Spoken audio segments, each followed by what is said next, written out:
As we see this last Saturday, it was shocking to the world, but the world doesn't seem to take in regard the 75 years that every day almost you have Palestinian death and suffering. But we as Jews do take this into consideration.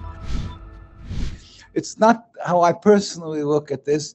It's how, as a Jew who's observant, who's following the rules of the Judaism, of the Torah, Judaism is subservience to God. That's what it's all about. It's a religion of 3,000 years, while Zionism is a mere 150 years. It's a transformation to nationalism, to have a piece of land.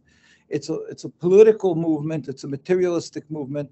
It was started by Jews who are non-religious, and they're simply incorporating, using the name Israel, using the Star of David, and claiming that it's it's given to them by God. And we who are following the Torah, who are true to the Torah, stand up adamantly refuting what they're saying. The Torah clearly states that we shall not kill, we shall not steal, and the whole concept is strange, is totally antithetical to our teachings, contradictory. The Jewish community had been living together with the Muslim community and the Christian community, and since this movement started, and since they gained hold in the land and eventually got rule over the land, there's been endless bloodshed. There's hate that has grown thousandfold. It's a wedge driven between the Jews and the Muslims, and it's brought death and suffering to the Palestinian people in the majority, but to the Jewish populace also. As we see this last Saturday, it was shocking to the world, but the world doesn't seem to take in regard the 75 years that every day almost you have Palestinian death and suffering.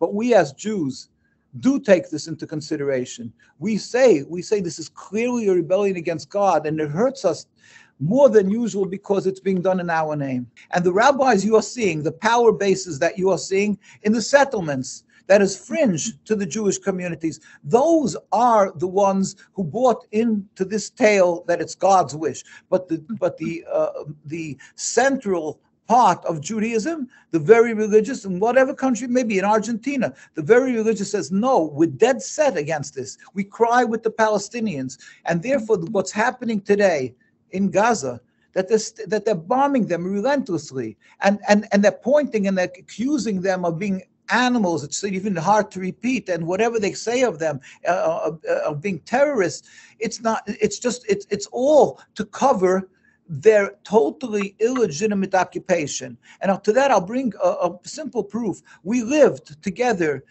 the Jewish community, for hundreds of years in Palestine, in Egypt, Morocco, Tunisia, Iran, in all the countries we lived and flourished as religious Jews amongst religious Muslims without any human rights groups to protect us. We always lived together. We babysat each other's children, even though we have a distinctly different religion. And it was never a cause of animosity. All that changed is the introduction of Zionism, the control of the land. And since that came, which is not 1948, it's in the 1890s or so, and they started coming in and taking over the lands. Since then, there's death and suffering, the Palestinians and of the Jews, because they are creating this fear, this hate, this estrangement. We can show many pictures how the Jews live together. Anybody old Arab will tell you, and every old Jew, how we used to babysit each other's children, like I say, and help each other. And I've had many stories of people will tell us. So it's clearly what these Ben Gvir and these other people are saying. They are coming from Mizrahi. That is that segment that is religious Zionists, but not the central, what we call the Eid Chorei, this God-fearing community, and around the world. We stand in total opposition, and it hurts us, and we have no words for the suffering, the Palestinians. That's why we came out, let's say even today. Yes, we go out in tens of thousands, but we would have hundreds of thousands demonstrating constantly, but the fear of the repercussions from the Zionists, because they're vicious. We went out, 2 days ago to Manhattan. We demonstrated. I came back, the tar cars were slashed, the mirrors were broken.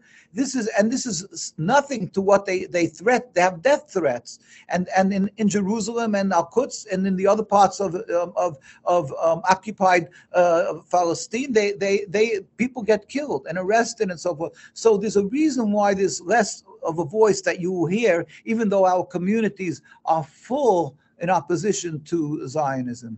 And we plead with the leaders today. It's very scary what today we are seeing. And there's assembled 300,000 soldiers at the gates of Gaza, and it's and of course the bombing there, and it's heartrending. There's no words, and we can only again plead with the world leaders and demand that this injustice, this criminality, this suffering of the Palestinian people has to be addressed. It must be stopped. One day this will end. It's against God. And we as Jews are crying and hurting with them and praying for them.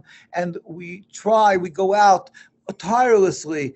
Some of us go out all the time. I mean, we're doing this for years, and many of others. There's demonstrations in the front of the UN, and therefore we're going out. A lot of the media doesn't cover it because they know that they will be accused of being anti-Semitic. But we try. We hope that with God's help, that with His compassion, that He will free them, and ultimately with a totally free Palestine, we as Jews will be able to show our tremendous gratification for the fact that we were embraced and taken in when we suffered in Europe. We went through crusades, inquisitions. It was the Muslim countries that took us in, and we flourished there. So we should be able to show again our gratefulness, and not to watch how they're being vilified. We hope it will happen soon in our days, and we apologize that what's being done in the name of Judaism.